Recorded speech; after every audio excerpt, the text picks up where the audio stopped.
round of the 2018 FIM CEV Repsol is here at the circuit Ricardo Tormo in Valencia. We've just had our European Talent Cup champion crowned. We've had the first Moto2 race of the day earlier on this morning, and now it is time for the last Moto2 European Championship race of the 2018 season. Slightly delayed because of an incident in the European Talent Cup race that we had earlier on, and it does mean that the race is slightly later than it's planned, but it will go ahead in its full 19-lap duration.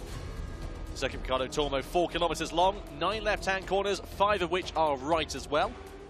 And you can see the circuit there. A difficult and unique challenge on the FIM CEV Repsol calendar. Now, the champion, of course, we already crowned him back in the last round of the season, the last round, rather, we had of the FIM CEV Repsol in Albacete. That, of course, was Jesko Raffin. However, it's a big drama actually going into this weekend in that his team, which, of course, was the Swiss Investors outfit, entering some financial issues. So Jesko Raffin actually racing here today, but on a Suter chassis, as we understand it, and on a completely different bike with a completely different team. He's with the Easy Race outfit, according to the entry list that we have here in the commentary box. This man here, though, Edgar Pons, qualified on pole position. An absolutely brilliant race it has been for Edgar Pons. Brilliant season it has been as well, just to try and get his confidence back up more than anything here in this Moto2 European Championship. And of course, the number of victories that he has taken so far this season is, as we've seen, very, very impressive indeed. So this Moto2 European Championship is going to be very exciting, as a matter of fact. We'll see how the riders will fare in what is going to be the last race of the season. We've had 6 different winners so far in 2018 in this Moto2 European Championship. We've had 3 different riders on pole, and Edgar Pons, of course, who's qualified on pole. It's his 4th race he's been on pole position. So some very, very impressive performances, as we said, so far this year. Will he be able to bookend the year with another race victory? What would actually be his 4th of the season. He's got a chance to overhaul Jesko Raffin. Of course, Raffin on the Suter, the Easy Race Suter. Completely different bike, completely different machine. Not something that he is familiar with, so it does make it that a little bit more interesting and a little bit more difficult to tell exactly how he is going to perform over the course of this one. No such worries for this man here, though. Your pole setter, Edgar Pons.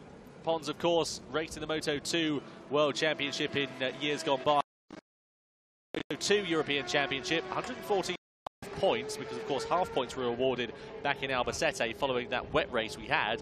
It wasn't exactly an easiest start to a season, but those 3 straight victories, 2 in there and 1 in Jerez, really did put himself in contention for the championship, along with the other consistent results he's had for the vast majority of 2018. Sadly, it wasn't enough to overhaul Jesko Raffin, and Raffin, of course, having been crowned the champion, as we said, last time out.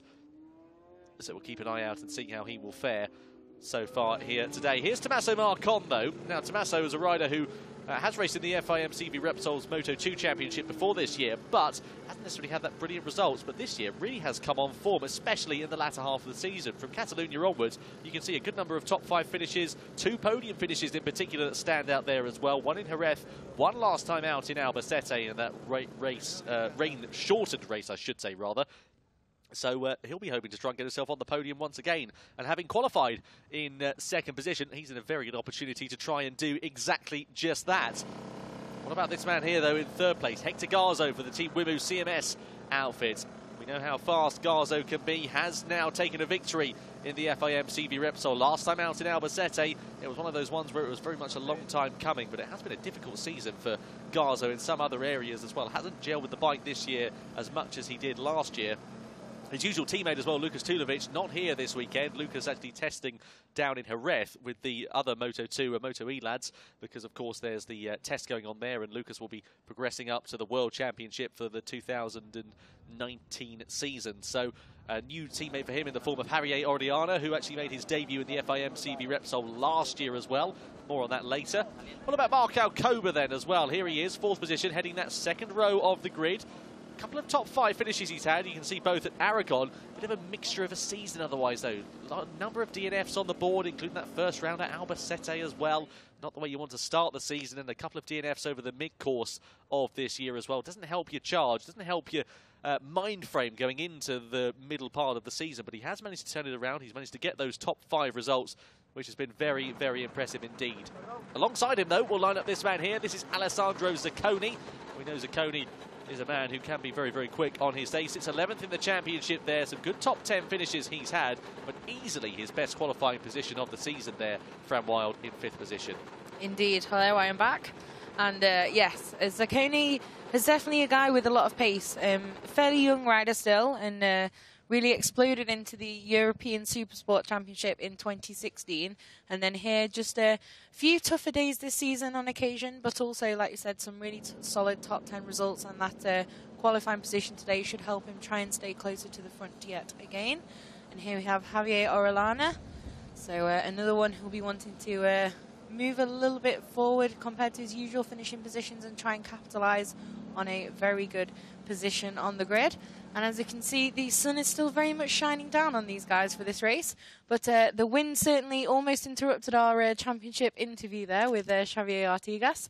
So yeah, it's definitely something to think about, although it should affect the Moto2 runners a little bit less than it has some of the little bikes. So could be an interesting one. But some discussions there down on the grid. Camilo Morales, former champion of the Stock 1000 category. Jesko Raffin there, the champion of this season. As you can see there, a string of wins early in the year, and then more about managing that gap and managing that pressure. And you may notice that is a black bike this weekend, so not here with the Swiss Innovative Investors team. And in those Dynavolt leathers, which of course he'll be wearing next year much more often as he competes for their squad in the all-new FIM Enel Moto2 World Cup. So he was down in Jerez for the first day on that bike, and then testing duty for the Dynavolt team in Moto2 was taken over by endurance rider Marvin Fritz, and Jesko's made it up here to close out the championship in style. Marc Pons there, another one with some solid finishes this season. As you can see on the graphic there, we're in some solid top 10s. A little bit harder in race 2 at Albacete, but obviously race 2 in Albacete was a lot harder for everyone. And a very washed out weekend there, despite the kind of stereotype of heading to southern Spain for the winter time. It didn't really come that true for us in Albacete. But you may notice a few names missing on this grid as well. That's because those guys are in Jerez testing for their new challenges. But so Lucas Tulovic we don't have here. Hector Garzo has in fact gone the other way and decided to race here and miss that initial Moto2 testing. So it should be an interesting one. Marcel Brenner here again, a good few top results for him. Started the season with his best, and I'm sure wants to finish his season equaling that and trying to knock on the door to that top 5. So 21-year-old Swiss rider looking to move a little bit further forward, and not a bad qualifying position to try and get in that fight for him. So you can see from the camera movement what we were saying about the wind. A little bit breezy, but yeah, just managing to keep it more or less steady there. So meanwhile, we see Cedric Tongre here as well, 17th position. One of the brightest liveries I think I've ever seen in my entire life. I was just going to say pretty in pink, and then you just came in there. I was like, good dramatic pause, and pretty in pink, Cedric Tongre. But yeah, absolutely, definitely cannot be missed, can it, that? So I'm a big fan of quite a lot of white on these liveries. I was just saying about Moto2 with Jesko Raffin and a few names involved in that, and definitely the best livery that I saw, or the best leathers anyway, for from that test was Randy Dupunier. Pretty much all white, looks absolutely super smooth, does the Frenchman. So here we are reliably informed, possibly the youngest rider on a Moto2 machine at the moment worldwide. Yeah, absolutely. So the pole there, only 17 now, and just had a crash out of 9th in Jerez on the last lap, and unfortunately ripped a tendon off his little finger. He has been operated on by Dr. Mir, and is now back out there to try and move forward again and gain some more experience as the pole. So yeah, obviously not in Albacete, but now back out for the season finale in Valencia. And second set of Dynavolt leathers for Matthias Megler. Only 18, so only 1 year older. And you can see a couple of top 10 results there, and he'll definitely be wanting to try and move forward from his 12th place and capitalise on a couple of names not being on the grid this weekend. And yeah, really try and push forward from there and get another one to close out the season. Yeah, absolutely right. Matthias Megler as well, having a much better year than he had in the Moto3 Junior World Championship this time last year. the Moto2 bike certainly suiting his style just that little bit more. And height, I think. Absolutely, There's a few guys, obviously, I guess the most famous example of that at the moment has been Nicolo Bulega, who just far outgrew a Moto3 machine, as did Jonas Folger before him and Scott Redding as well. So, yeah, and another one here, Benny Solis, who is hoping to get another top 10 finish. Just had the two of them, and one of them was last time out. That was his best finish yet. So hopefully be able to finish the season on a high. Not that great on our first visit to Valencia in 14th, so I think he'll definitely be gunning for a little bit more than that today to end the season. Yeah, absolutely right. Benny Solis, of course, the American rider, the only American on the grid now in this European Moto2 Championship. He'll be hoping for a positive end to what has been a very difficult debut campaign for him so far this year. You can see a wide shot of the circuit there here at the circuit Ricardo Tormo. And here is how the grid lines up then. Edgar Pons, Tommaso Marcon, Hector Garzo on the front row, Marc Alcoba, Alessandro Zaccone and Xavier Orellana on row 2. Then row 3, Jesko Raffin, Mikel Pons and Marcel Brenner, the Swiss rider, on the outside of that third row of the grid. Then we have Cedric Tonga, pretty in pink, and Piotr Biesikerski. We're trying to figure out the pronunciation on that one. Then Meglis, Solis, Ciprietti, Ruiz, Pomares, Cooper and Fischer on row 6. And then Nelson Rolfes. Yeah, and then Alessandro Ciatti and Angel Lorente completing the 21 rider strong grid for the Moto2 European Championship. Apologies, I thought you'd paused a little bit too long there and I got worried, so I began, and it's all a bit of a mess there. But here we are now then, ready for the final Moto2 race of the season. Any predictions? Obviously, I think the biggest wildcard we have in the pack, well, Joker in the pack maybe is a better phrase given that it's racing, is Raffin. Not on his normal machinery, not with his normal team, but he is the reigning champion. Yeah, we were talking about this earlier on actually as well, and saying that it is going to be a very big step into the unknown there for Jesko Raffin, and we're going to have to keep an eye really on see what he does, because of course it's not a machine, as you say, he's familiar with there, Fran, and he's got a lot of work to be doing from that out to the front rather of the third row of the grid. He is running the number 2. He's running an all-black machine though as well. So let's keep a keen eye and see what he is going to be able to do, and see how he will be able to fare over the course of this race. It's a 19-lap race here for the Moto2 European Championship in Valencia as well. And down in towards turn number 2 they will go. This is always a very opportune overtaking opportunity, as we saw in the Moto2 World Championship here last weekend as well. An opportunity for some big drama as well, with Luca Marini, of course, sadly being a victim of an incident going through there. You can see the championship standings. Jesko Raffin, an unassailable lead over Edgar Pons as well. You can see 45.5 points he now has over Edgar Pons in that title race. Hector Garzo and Fernandez, though, not too far adrift of one another there, so let's keep an eye out on that and see whether that does change over the course of this race. Only a few points separating those two for third in the championship. Yeah, definitely, and I think, yeah, our graphic seems to have run out of room there for the 140.5, because they're not quite all fitting on the screen there. But yeah, so Raffin, for him, it's pretty much just riding for a bit of glory, and probably to prove a little bit of a personal point as well here today, with that championship safely in the bag after that dramatic second race in Albacete with the red flag and the rain, and wondering, okay, is it half points, is it full points, does that mean he's champion? He was saying, we interviewed him yesterday as well after having won the title, and said it was a very stressful few minutes. Yes, you are champion. No, you're not. We should wait. Yes, you are. No, you're not. So in the end, obviously, you know, it's always good to win that out on track and have the full glory of that. But also, you know, he was managing that points gap and the pressure, and did that to perfection to just manage to edge clear that day in Albacete despite that drama. So great to see him back up at the top again in this series. Obviously a former champion, won it already once, and doing that again this season is great for him. Yeah, absolutely brilliant stuff there for Jesko Raffin. Let's see if he can put proof in the pudding here this weekend as well on board that easy race suitor machine. What about this man here, Edgar Pons, as well? We know how quick Edgar has been. 3 victories so far this year. It's 3 victories for him, 3 victories for Jesko Raffin, so it will fall in favour of either one here today. It just depends on who it will be. Front row there, Tommaso Marcon, and of course on the outside as well, Hector Garzo. He'd love to pick up a 2nd victory so far this season as well. Look to the top left corner of your screen then, Moto2 European Championship here in Valencia. The final race of the 2018 season is about to get underway, and it's a really good start there from pole setter of the number 57 of Edgar Pons going down to the first corner. Look at the number 14 as well of Hector Garzo, and also as well Marc Alcoba. He slotted himself up into second position. Jesko Raffin's up there in fourth place as well. Tommaso Marcon has lost out massively on the start here. He's now down in and amongst the pack as they swallowed him all up going down towards that first corner. But Edgar Pons leading the way then ahead of Marc Alcoba, ahead of Hector Garzo, and then Jesko Raffin, who's made a really good start on board that easy race suitor, now up inside the top 5. Yeah, definitely good start from the reigning champion, and yeah, a couple of big wheelies from Marcon down into the first corner. Not initially off the line, but then a couple of them, so they really put paid to any progress forward, and like you said, he's lost out quite a lot off from that front row start, so we'll be interested to see now. I imagine he'll be able to get back in his rhythm a little bit and make up some ground, but yeah, at the moment it's pretty much early advantage Pons in all the ways at the moment. Those key rivals suffering a little bit, but he's gone wide around there. Yes, commentators curse once again. I should really just stop speaking. I hope you don't do that, because I'll be out of a job.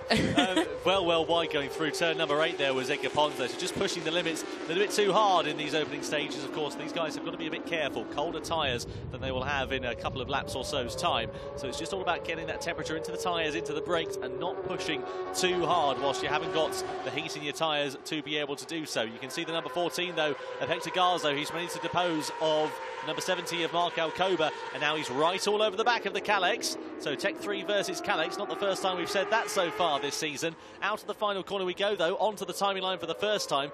Will Garzo be able to find a way through? Will he be thinking about a move in these early stages, or will he sit behind him and try and play the long game?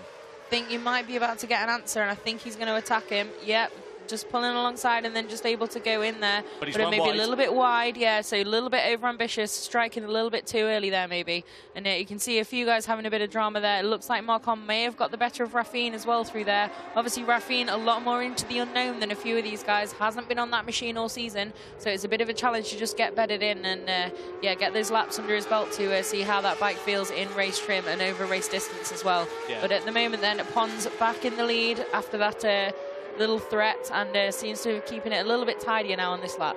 Yeah, absolutely. So this is where Pons really needs to try and find that consistency, to find that rhythm in these early stages and try and create a gap. And speaking of creating a gap as well, you can see just how pronounced it is between the top 2 really, back to third position of Marc Alcoba, and then from third place back to this man here, Alessandro Zaccone, ahead of Jesko Raffin and Tommaso Marcon as well. So that gap getting very pronounced in the early stages, but we could be on for a nice little two-way scrap for this race lead here between these top 2 if it continues like this. Yeah, definitely. Garzo's still looking fairly threatening. Obviously he did make that attack, which did not go that well for him in the end, but managed to gather it back up immediately and slot straight back into second. So still looking fairly threatening there in second. I wouldn't be surprised to see another move. Oh, yeah, already maybe just a little look at the inside there. Wouldn't be surprised to see either another move somewhere on this lap or at the same place next time around, having learned from that mistake that first time around, to see if he can get a little bit tighter. Very close indeed as they come onto that start-finish straight, already completing the second lap then of Arsene. You can see the gas man is what it says on his pit board there for the number 57, but this man here is on the gas. That's the number 14 of Hector Garzo. He's very close to try and find his way through up the inside, but he's not close enough to make anything stick going through there. So let's keep an eye out, see how it goes. You can see there Jesko Raffin wrestling that suitor. He's losing time here in these early stages. He's not used to the bike. He's not used to how the machine is behaving underneath him, and that is absolutely crucial to his performance out there on the circuit at the moment, so we shouldn't be expecting him to light up the screens as it goes. Yeah, definitely, and on recent form for those manufacturers, it's definitely the Kalex that will probably be that little bit easier to deal with in this category, so definitely a bit of an unknown, and also a bit of a bigger challenge this weekend, despite just it being new, but also the suitor can be a little bit more difficult to really make a mark in the front of these races. So it'll be interesting to see how he goes throughout the races. A long way to go, still 17 laps or 16 after this one, but Garzo still tagged onto the back of Pons. That's fairly impressive performance there from the Spaniard. I was going to say from the Spaniard, they're both Spaniards. From the Spaniard in second, given that Pons has been so dominant recently, certainly in the dry. But Marc Alcoba as well, not really letting them get away too much at the moment. So around about 9/10ish it is back to that Dynavolt machine in third. So that's a good performance so far, and I'll want to just try and weather that pressure of being up in a podium position and just keep it nice and calm. Yeah, very impressive stuff there from Marc Alcoba. He needs a good result to end his 2018 season, does the German rider. sitting down in 12th position in the championship going into this weekend actually was Marc Alcoba. So he'd love to be able to try and make some ground on the other riders around him, but it's going to be a bit of an uphill task. It would be easily his best result if he finishes in 3rd place. His best result before that was actually 5th place back at Motorland Aragon earlier on this season. So let's keep an eye and see how that changes. Meanwhile, fastest lap for Edgar Pons last time around, but not too far away, just a couple of hundredths of a second slower, was the man in 2nd place of Hector Garzo.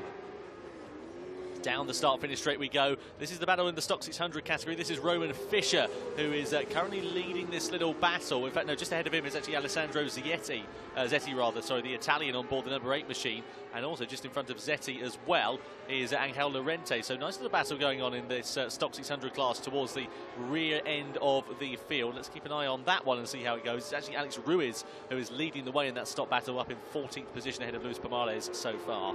Yeah, I think something must have happened to Marcel Brenner at some point. Obviously, the Swiss rider should be a fairly solid top 10 contender, but he's currently a little bit further down according to our timing screen. So have to see if we can see what's happened to the Swiss rider. I think you called Marc Alcoba German a couple of laps ago. German team. Spanish, obviously. German team, Spanish rider. It's still European Championship, and it's a Spanish 1-2-3 at the moment. So impressive as ever from the host nation, as it were. But at the moment, then, these two still pretty close together, but you can see Pons there just able to just pull out a little bit of a gap with a little tiny mistake there from Garzo. So this is going to be interesting, I think, because I have the feeling that Pons probably has the pace over race distance if he is able to keep that lead and stay out front and really not have too much trouble from the guy behind him. Yeah, it's going to be interesting to see how these guys fare over the course of this race. Of course, there's lots and lots of talking points in Moto2 as it stands at the moment. Of course, trying to a new engine out over the course of this weekend as well in Jerez, along with the Moto2 guys who are testing their new machines as well. And interesting to hear the feedback and interesting to hear how different it is from the Honda CBR 600RR engine that are in these machines here at the moment. Yeah, definitely. It seems like it's a riding style much more similar to MotoGP now for the new era of Moto2 in the World Championship. So that will be a pretty interesting one, I think. There's also a few updates in terms of the technical regulations, all of which is designed to put the class more squarely in between yeah, by all accounts, it is much more MotoGP style now and a bit more torque. And yeah, should be an interesting battle there. And it should be interesting to see eventually how it may filter down to this class as well in the European Championship. But as yet, still waiting on any triumph plans to attack the CEV. But yeah, definitely that new era is a very interesting one for the category. Yeah, certainly so. We'll keep an eye out and see how that develops over the coming few months as well. It's going to be, as Fran said, very, very interesting indeed to see what happens. And you can see, speaking of very interesting, Hector Garzo has really begun to close up on the back of Edgar Pons going down through this fast left-hander we are. So Garzo wants to get that final race victory of the season, and he's really, really piling the pressure onto the number 57 here. He's not able to find a way past as it stands at the moment, but he's in the slipstream. He's got that drive. Is he going to be able to think about something down into the first corner? He's very close indeed as they come thundering past our commentary position down into turn 1. Pons is a demon on the brakes, though. He's late into that first corner. He gets the apex done and holds on to that position. Yeah, definitely. You can see Garzo obviously just collected it all up nicely after that moment he had on the last lap round and right back on the tail of Pons. Definitely looking very threatening, and like you said, wants that final win of the year and wants to have made it very much worthwhile in having been here rather than beginning his new challenge down in Jerez. So at the moment, definitely showing that and in for podium contention, if not for the win. So yeah, you can see on that last lap around, he was a few tenths faster than the guy ahead of him as he just closed up that distance again. That the I was going to say Spaniard again, but that doesn't help us differentiate. The number 57 had just been able to pull out in the lead. So so far, a great duel between these two at the head of this race, and Marc Alcoba still holding fairly strong in that 3rd position as well. So that's good to see, and that gap back to Zaccone, but Zaccone and Marcon really, really close, and it's a good battle to complete the top 5 at the moment, with Raffin just behind them. You can see a bit of a... definitely, I think Pons is pushing. I don't think there's anything left in the locker there, so it's impressive that Garzo is still on his tail. And just at the moment looking threatening again through here, just seems to take that slightly tighter line. But then here he'll go a little bit wider and cut back in to try and get that drive onto the straight. I think that's the... seems to be the plan, trying to set it up for a move into turn 1. So this time does look a little bit closer, but they've been side by side down here a couple of times, and the Guy's just not quite been able to get it done with Pons so strong on the brakes, but this time looks like he's going for it. Let's see if he can keep it a little bit tighter than the last time he tried this, and just not run too wide and allow Pons to cut back. Yeah, this is the problem. He's run a little bit wide there. Pons is surely going to think about sending it down the inside at turn 2. Actually doesn't.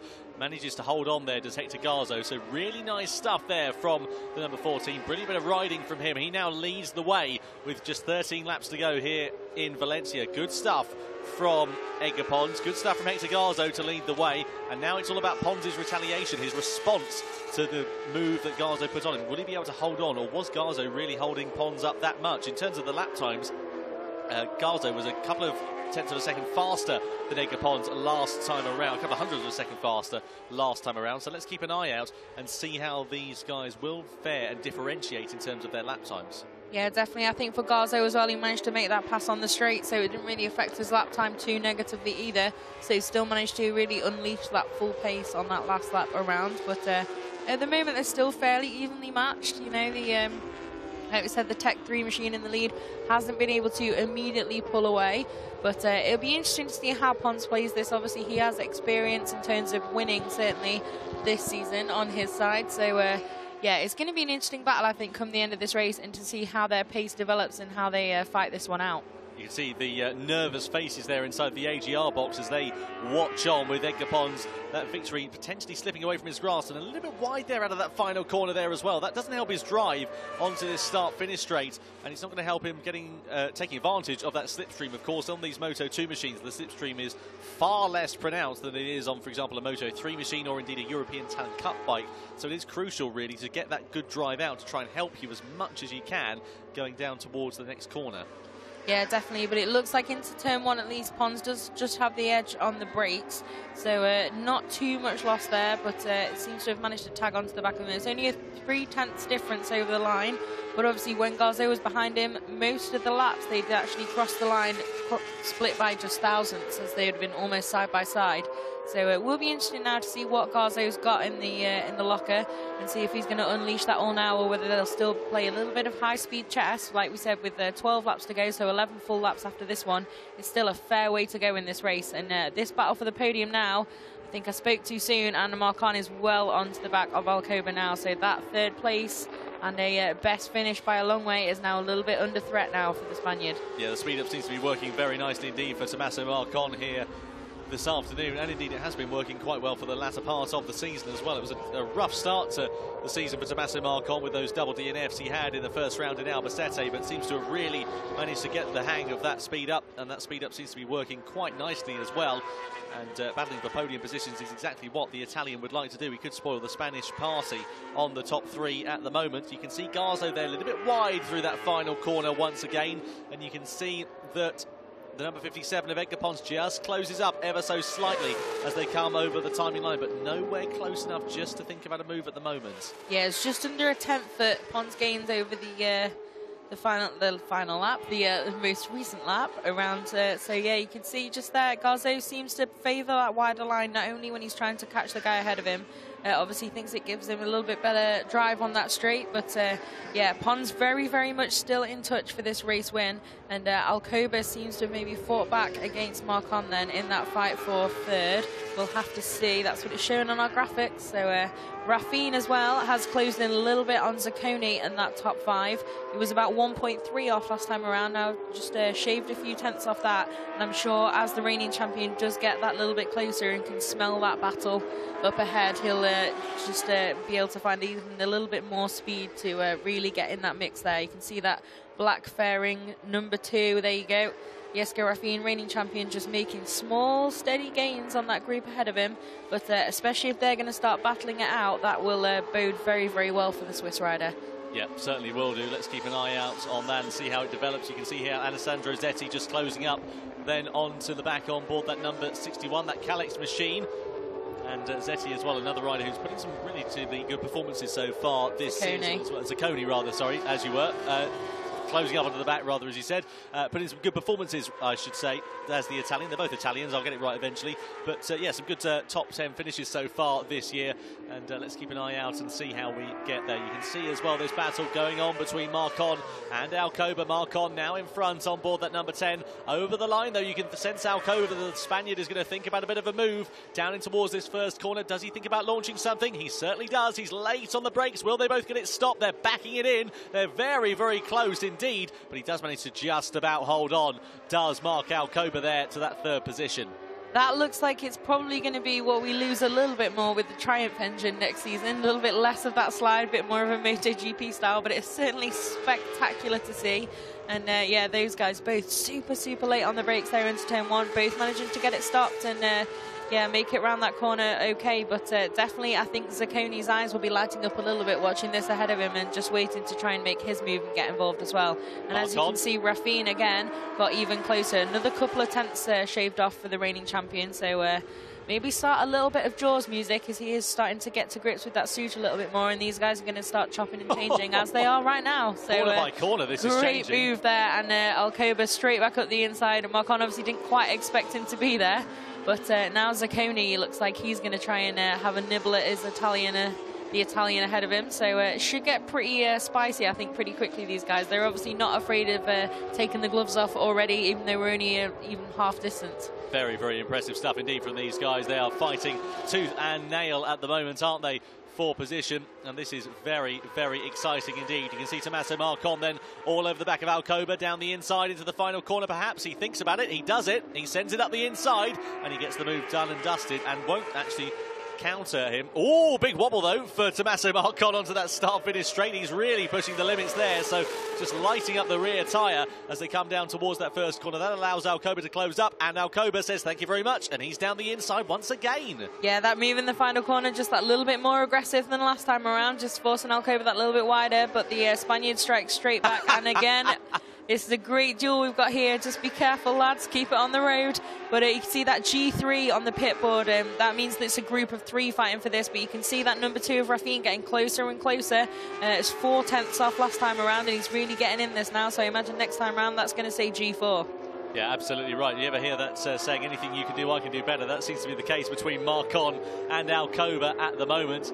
And whatever they are doing, the other one is matching. So it's very, very exciting. Zaccone there just keeping his powder dry at the moment, not putting too much pressure on the riders in front. However, as Fran said, Raffin is coming. He's closing, closing, closing. So let's see whether this could potentially be a very, very surprise podium for Raffin on board that brand new Suter machine. A bike he's not familiar with, let's not forget there as well. He's not ridden it before this weekend, only because of the financial problems that the Swiss Innovative Investors team have had, that he's riding that machine here this weekend.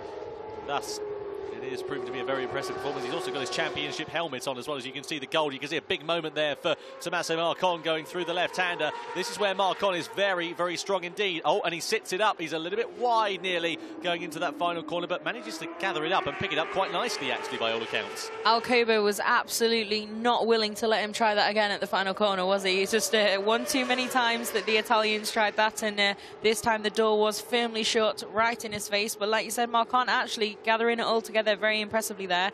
Zaccone, that lovely sweeping wide line into there. He's going to have to be careful. I don't know if he's aware that it's Raffin who's behind him, but definitely... Ooh. Marcon finds his way through. He's up into that podium position once again. So close racing continues, and Marcon, I tell you what, he is pushing the limits of that speed up, and Alcoba sends it back up the inside at turn 4. Thank you very much, he says. This is a great battle between these two guys at the moment, and nice and respectful, although aggressive, which is exactly what we love to see. But they're definitely not helping themselves now. They're in a group of 4 fighting for this podium, you know. Lads, there's quite a few laps left. Maybe just calm it down a little bit. If you've got that pace, just use it to pull away and make it more a duel rather than a 4-way fight. But I think we're going to get another move already. Maybe not quite. The door's pretty closed around there for Alcoba, but no, on the exits, just slots into the inside again and takes that back. Last race of the season, though, I don't think they're really that bothered about thinking about things. They just want to go for it. It doesn't really matter if you have your Christmas dinner through a straw, does it? But they seem to be doing an absolutely brilliant job at the moment of keeping themselves on the straight and narrow. And Alcoba now up into 3rd place. Zaccone, though, he's having to attack and defend at the same time. He's not quite close enough to just launch a move on Zaccone, but you can see again another wobble there for the number 10 of Tommaso Marcon. And again, into this final sector, he just has so much drive on that speed up. And he's down the inside of Alcoba once again. And you can see this is a replay of the moment that Marcon had coming out of that final corner as well. That rear end really wiggling all over the place. And we cut back to the action now, and you can see that Alcoba then is on the attack. He's up into that position once again, and you can see that Marcon did lose out at that final corner. And Zaccone, meanwhile, still sits there in fifth position rather, I should say, so far. Yeah, so according to the timing screen, maybe Zaccone did just have a nibble at his compatriot last time around, because it's now showing his position back being in 5th. So we obviously just missed that with that replay, but over the line it was really, really close, 36 hundredths between them. And looking pretty racy now is the second Italian in this little fight. But Raffin's still there, just a few tenths off and well within touching distance of this fight for the podium. And it looks like at the front, meanwhile, we have got a bit more of a gap there for Edgar Pons, which is what I feared may happen if Garzo wasn't able to keep attacking him. And, you know, it's like Laguna 2008 when Stoner obviously had the pace, Rossi knew just had to keep attacking.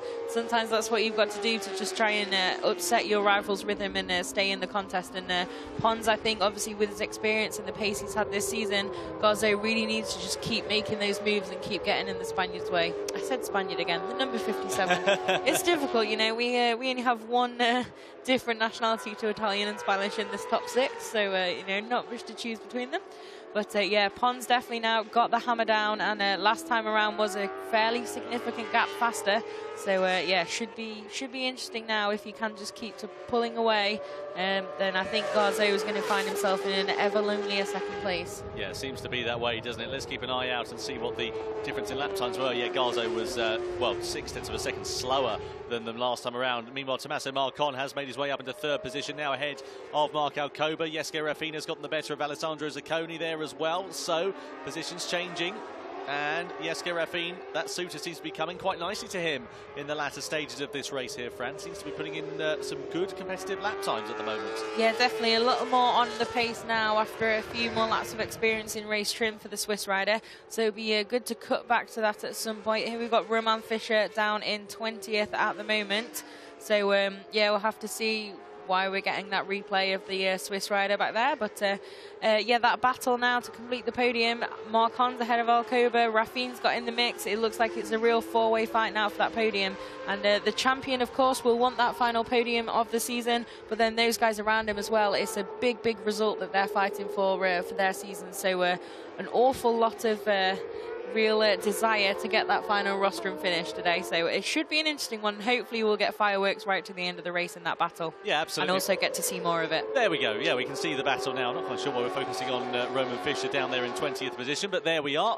We cross back to the battle for the race lead between Edgar Pons and Hector Garzo, and we can see there that Hector Garzo is just beginning to lose touching distance with Edgar Pons. Let's take a look at the lap times last time around. It's going to be interesting to see how it goes between these two, whether Garzo has got anything left in the tank, anything left in his back pocket to try and think about attacking Edgar Pons in these latter stages, these last few laps of this race, down into the left hand of the final, the first corner rather, I should say rather. He's not able to find a way through there, and the gap staying pretty consistent at 6.5 tenths of a second between the two. Yeah, but last time around Garzo at least didn't lose too much ground to Pons. It was just a half a tenth-ish, even less than that, and he was actually that marginally faster than Pons, so that bodes well. I think maybe that lap in which he lost 6 tenths maybe must have had a moment, or maybe made a slight mistake somewhere, rather than that his lap times have suddenly dropped off to that extent. So hopefully we can see this battle to complete the podium again soon, with Alcoba now, according to the timing screens, back up into 3rd. So definitely all cracking off back there with these guys. And Raffin kept ahead of Zaccone, but there's only a few tenths in between these riders again, and then a much bigger gap back to Mikel Pons in 7th. So yeah, it's definitely a good fight here at this Moto2 race. Yeah, it certainly is. We can see this battle still going on for the lead between Pons and Garzo. Well, we say battle, really, it is just increasing. The battle for 3rd place, as we can see now, far more exciting in terms of the on-track action. Alcoba there in 3rd position, Marcon in 4th, and Jesko Raffin, well, he's right there, isn't he, the reigning champion? Oh, big moment there as well for the number 10 of Tommaso Marcon. He just keeps it on the straight and narrow, but that could have been so much worse for him. He's pushing the limits, and maybe he's now starting to lose grip with those Dunlop tyres that are underneath him. A little bit. It seems a little bit leery saw a foot wanging around in the air then a little bit. So obviously managed to get it gathered up again, but definitely seems to be costing him a little bit more to try and stay in contention for this podium. And now Raffin can really smell that 4th place and seems to be homing in on the back of him. So Alcoba for now, bit of a get out of jail free with that moment for the Italian right behind him, and just that little bit more meters. I can't even speak English today. Those meters behind him with breathing space for a few minutes at least, just after that crazy duel they had. Reset a little bit, take a deep breath, and prepare for another onslaught, because Marcon definitely looks like he's going to make one. Yeah, absolutely right. Let's keep an eye out for Tommaso Marcon here. The speed up going very, very nicely indeed. As we said, not quite enough to try and challenge Edgar Pons and Hector Garzo. This is the moment that Tommaso Marcon had coming out of there, just out of the bubble there. Looks a lot... well, it looked a lot worse than it probably was for him, or probably felt a lot worse rather than it looked for him riding that motorcycle at the moment. Also, I am wondering as well why on earth that Tommaso Marcon is using what looks to be the number, looks to be Johan Zarco's testing helmet. If we see it up close as well, it looks exactly the same as the one that he was riding with on the KTM here at Valencia earlier this week. Maybe it was a little present for him or something. Maybe we had an interesting one at Moto2 with someone in Manzi's leathers and Suzuki's helmet, and a beautiful combo of stuff there. So obviously with the end of the season, there's so many team changes, category changes, rider changes. Everything suddenly is so different, and especially, like you said, the Tech Trois team as well. Zarco leaving them for KTM, and they've gone the absolute opposite, from Monster to Red Bull and to KTM machinery. So you know, it's a lot of stickers to take off your trucks in just an overnight haul. So yeah, I think there's a few guys who just waiting for those new liveries and new stuff for next season. But at the moment then, it seems like Pons will be going into that next season as the most recent Moto2 winner here, bar a mistake. Really, really got the hammer down now. And last time around, just another 10th quicker. And Garzo maybe has made another mistake somewhere, or just lost out at some point, because it's now 1.5 seconds between the two, and he lost out another big chunk.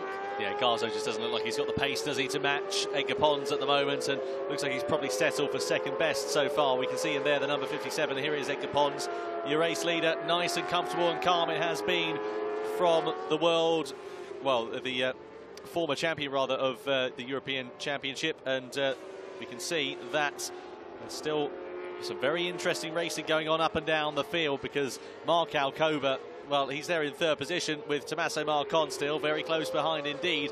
That battle still reigns on in these last few laps. Let's keep an eye out and see how it does develop, and see whether anybody will be able to think about a move, whether Jesko Raffin perhaps will just throw the kitchen sink at it and maybe launch a move on that last lap. If he's close enough, that's the crucial thing. It's all well and good being in position, but if you're not quite close enough to make a move, you could end up, instead of being rostrum, being the hospital instead. Yeah, definitely. I mean, Raffin last time around over the start-finish line was about a second off the podium, which is Alcoba 2 places ahead of him. So it should be interesting in these last couple of laps, like you said, whether the Swiss rider is going to play it a little bit safer and take that top 5, which is a super impressive result. But or whether he is going to really launch some sort of final attack for that. You can see that gaggle in the background there, just at the top of your screen, as you watch Edgar Pons take turn 1. Hopefully we'll return to that battle for second and see what's going on with those guys. Yeah, absolutely right. It would be nice to see this podium battle at the moment. Instead, we're watching Edgar Pons romping away with the race lead. 2 laps to go, though. A very impressive performance it has been from Edgar Pons. But if we could cross back to that battle for 3rd position, I dare say we get some very tasty racing action as the riders just make their way through some of the stock 600 runners. That's Edgar Pons just deposing there of Roman Fischer, and now he's just going to get the better of Alessandro Zaccone as well. Still, we now look at the number 14 of Hector Garzo, and Garzo there in 2nd position. Well, he's looking pretty comfortable, isn't he? There's no two ways about it. I think he's settled now for 2nd place as it goes. However, I still would absolutely love to look at this battle for 3rd place. I'm not quite sure why we're watching Hector Garzo at the moment. There's still plenty of time to witness them on their final laps and coming over the timing line, etc. But that battle for 3rd place is still looking very tasty indeed. It was just over a 1/10 of a second as they came over the timing line last time around, and yet here we are still looking at Hector Garzo at the moment. Yeah, definitely. If it makes you feel better at home, we're also watching it and wishing we were seeing the other battle as well. But at the moment there, it looks fairly close still between at least Alcoba Alcoba and Marcon, but Raffin maybe just losing out a little bit that last time around. He was about a second off Alcoba still, and it was Marcon who'd made up that distance and really got back in, and gloves off, I'm sure, for the Italian once again. I think that will be a very spectacular last battle between those two. And Raffin, just a little bit of breathing space ahead of Zaccone as well. The Italian was just under 2 seconds behind the Swiss rider last time around. So top 6, top work for Zaccone, and Raffin top 5. That's pretty good work as well. I imagine he's going to be pretty happy with that if he brings that home. But there remains much to be seen in this podium battle, and see if they can cleanly make it to the line after some incredible stuff so far this race. Well, at the moment we're going to have to let you know what's happened based on the timing screens. There's a 1/10 of a second separating this battle for the podium position, and we're looking at Edgar Pons, who's been going on with this race lead. You can see here 2.8 seconds he sits at now. It has been a very good race from Edgar Pons, though, regardless. It's been a very impressive performance from him. Exactly what he needed to do. It'll be his 4th victory of this 2018 season as well. And a great way for him to end the year, let's be honest, as well. Yeah, definitely doing the Pedrosa 2012. Not quite winning the title, but the man with the most victories over the course of the season. So impressive for him, making his way through that lap traffic on this final lap. So, yeah, great performance from the Spaniard. He's done, as Raffin has done, just come back here and impress once again with his pace in this championship, and looking to use it as a springboard once again to move forward again. Yeah, absolutely right. There we go. Edgar Pons then just going through into this final sector. You can see there in the background of your shot as well, you can see the battle for 3rd position just in the background as well. It does look like Tommaso Marcon has got the better of Marc Alcoba on this final lap then. So Tommaso Marcon on the speed up. Good performance from him. Another podium in 2018 it will be. But there's no stopping this man. It's been a brilliant performance from Edgar Pons. The number 57 comes over the line. He takes his 4th victory of 2018. Edgar Pons wins here in Valencia. A brilliant result for the number 57. And it is Hector Garzo who takes 2nd place, and to the line. Look at this, elbows out as well. Absolutely amazing stuff. And Marcon just takes it on the line according to our timing screens, ahead of Marc Alcoba. So according to what we can see, by 1,000th of a second, no less, it is Tommaso Marcon who takes 3rd position going to the timing line. That will be a photo finish, I've no doubt at all. But it really was elbows out to the line there in more ways than one. Yeah, definitely. Absolutely incredible finish to that battle. Apologies for not having been able to bring you a little bit more of it. But yeah, amazing there. And it was just Marcon at the line. Heartbreak for Alcoba. It's 1,000th of a second difference on the timing screen. I wonder if we are going to get a photo finish for that as well, like we did earlier. I think it's probably quite likely, isn't it? You can I imagine so. And that's Raffin then going to do his championship celebration that we missed out on in Albacete, because obviously everything was missed out in Albacete at the end of the day when we got completely flooded. Yeah, absolutely right. Well, there we go. We can see Matthias Megler there on the right-hand side of your picture. You can see Roman Fischer there as well, just being celebrated as well. He does actually become the Stock 600 champion of 2018 as well, Roman Fischer. So that's a really good performance from him down there in 20th position.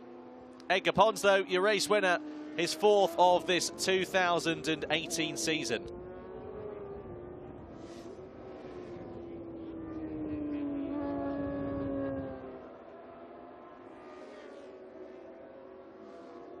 And you can see Roman Fischer there, the Stock 600 champion, taking his new helmet on board he's got for that motorbike as well, just to celebrate on his cool-down lap here as well. Brilliant, brilliant performance there from him. Alejandro Ruiz was the rider who won, and you can see the championship celebrations here for Jesko Raffin there as well. Nice little burnout to end the season on board that brand new Easy Race Sousa, and smoking his way through from the crowd. Fantastic. Goodness me, absolutely brilliant.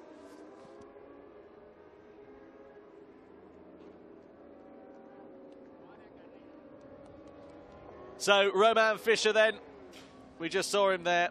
A brilliant performance it's been from Roman Fischer over the course of this season. Stock 600 champion. Here is Edgar Pons then, your race winner, his 4th of the 2018 season. And there we are. Can't ask for more than that, can you, for Edgar Pons? He'd have loved to have taken the title fight to Jesko Raffin, but sadly it wasn't to be.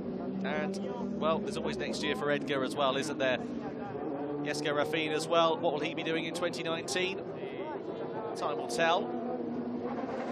So let's keep an eye out and see what will happen. Down here in Parc Fermé we are there as well. You can see Edgar Pons there.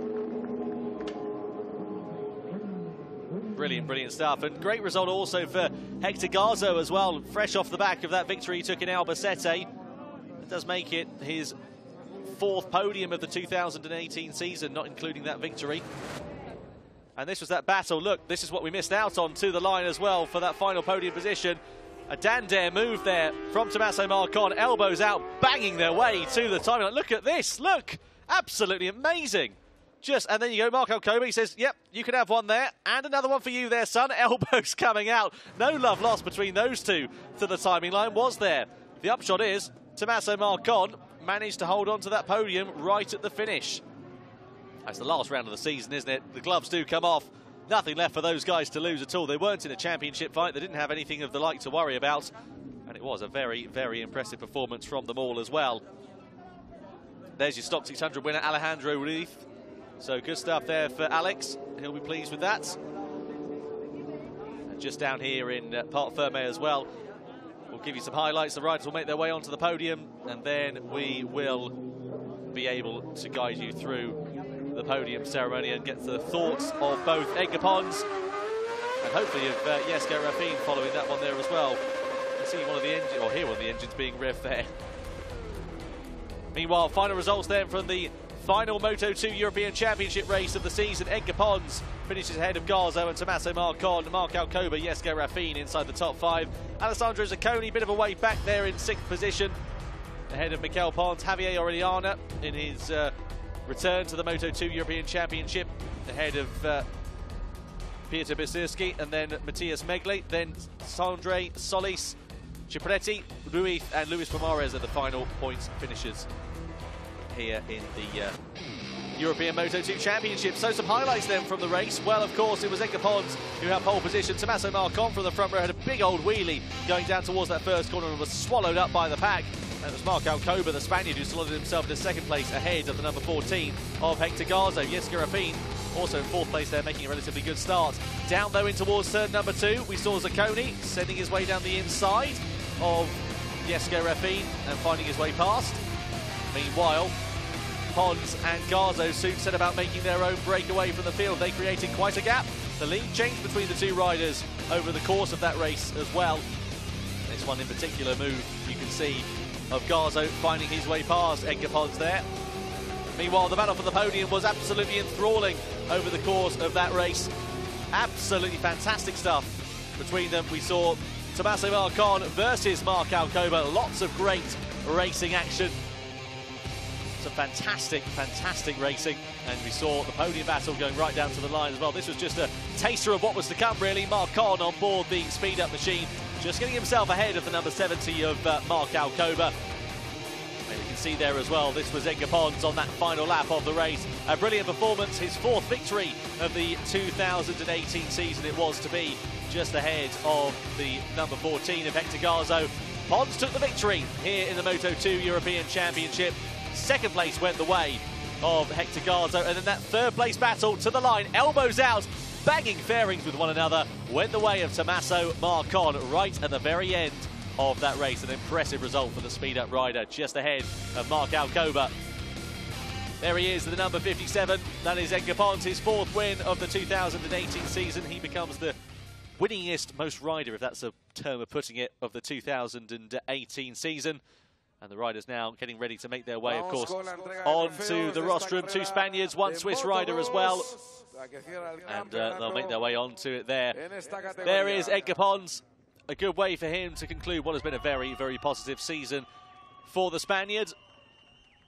And then going the way of 2nd place, of course, as we know, Hector Garzo. Your 3rd place finisher makes his way up. Jesko Raffin, the champion of 2018. And of course, Alex Ruiz, the Stock 600 class winner, also on the rostrum up there as well. So time for the trophies then to be presented to the riders. First of all to the team member, of course, of the AGR outfit. A shake of the hand and the trophy handed over to the riders. There we go. Brilliant, brilliant stuff indeed. We've got the Stock 600 rider, of course, to go first, Alex Ruiz. So he takes that class-winning trophy in the Super Stock 600 category. Good stuff there for Alex Ruiz. He'll be pretty pleased with that result. Third place, though, Jesko Raffin. Not how he worked out on the line, so there must have been some kind of a confusion, actually. I'm just working this out, actually, to say that, because Jesko Raffin, third place finish on the podium, but it was Tommaso Marcon, as we saw, so there must be some kind of a discrepancy that's been given here by race direction. We'll keep an eye on that one. We haven't heard anything official up here in the box, but Jesko Raffin being in third place on the podium, not how it was supposed to be. Meanwhile, second place there of Hector Garzo. And then the race winner of Edgar Pons. A great season it has been for Edgar Pons then. Shakes the hand, he takes the trophy, and now it is time then for the Spanish national anthem. Edgar Pons.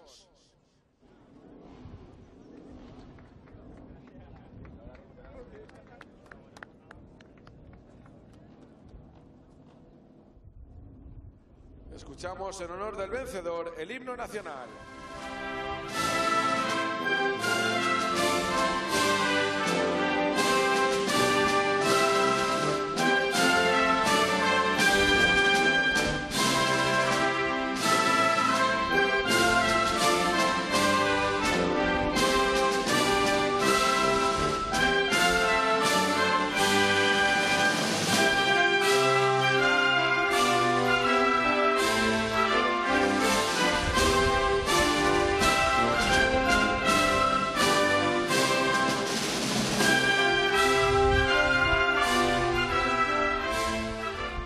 Un aplauso para ellos. La foto. So, the top three then on the podium of the Moto2 European Championship. It was decided by race direction that the two riders between Marc Alcoba, of course, and Tommaso Marcon would be penalised by race direction, therefore bringing Jesko Raffin onto the podium. So apologies for the confusion regarding that. But the riders now spraying the Freixnet Cava as well, and Alex Ruiz not actually old enough to spray the Cava there as well, so he gets a bottle of Casera. Meanwhile then, a brilliant season it's been. Jesko Raffin, the European champion, but a great way to conclude the year there for your race winner of Edgar Pons. Championship standings then, Jesko Raffin is your European champion of the season.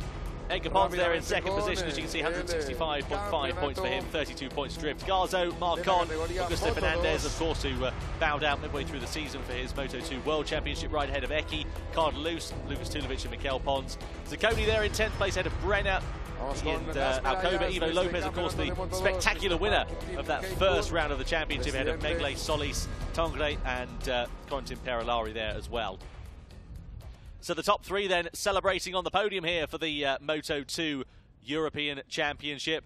A brilliant race, a brilliant season it has been for those riders. And up next we've got the final race of the day, the final race for the Moto3 Junior World Championship coming up here in the FIM CEV Repsol. Recordemos la tercera plaza de Hector Garzo, el subcampeonato de Edgar Pons y el campeonato de Jesko Raffin. Ya se sitúan en sus posiciones Mr. Martin Heyduk, presidente de la Comisión de Carreras en Circuito de la FIM, entregará la medalla que acredita en la tercera plaza a un dolorido Hector Garzo. So the championship podium then, of course, Jesko Raffin, your European champion. First of all, though, third place there to Hector Garzo. Good stuff for Hector. Not a bad season for him. He'll be looking to try and improve on those results and get himself on the top step of the rostrum just a little bit more in 2019. The championship medal, though, presented to Jesko Raffin, the European champion of the 2018 season. What a season it's been for Jesko as well. De los tres pilotos de Hector, de Edgar y de Jesko. So there we are. Resultado de toda una temporada. Just celebrating on the podium. They'll get even more Carver in a few moments. There's confirmation of your championship results, as you can see on your screen there. Dos terceras posiciones y un segundo de Good stuff indeed from the top three on the rostrum. They'll be very, very pleased with that one in there indeed. Raffin, el suizo, que renueva and Jesko Raffin as well. Good stuff from him. Where will he be lining up on the grid in 2019? Well, that's all the discussion for another day. It's up next, though, is the Moto3 Junior World Championship. Race number 2 is on the way here in Valencia.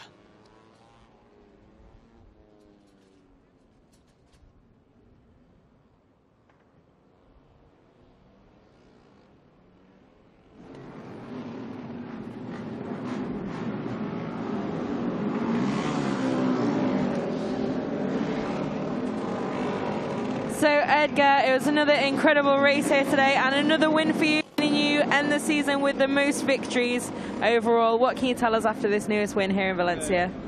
Yeah, it was a hard race, really windy, and the wind was not really constant, no? So in one braking, suddenly you had a lot of wind, in another one not, so it was a bit tough to manage this situation. I prefer at the beginning to go behind Garzo and try to see how was better, if pushing more in the braking, so just trying to enter with more corner speed. And at the end, I pushed a bit more, and I managed to make a small gap. So really happy, no? A shame the championship. We lost it in the first races, but I think that we showed our potential with the team and myself. So yeah, really happy. Congratulations. Y ahora en castellano también, por favor.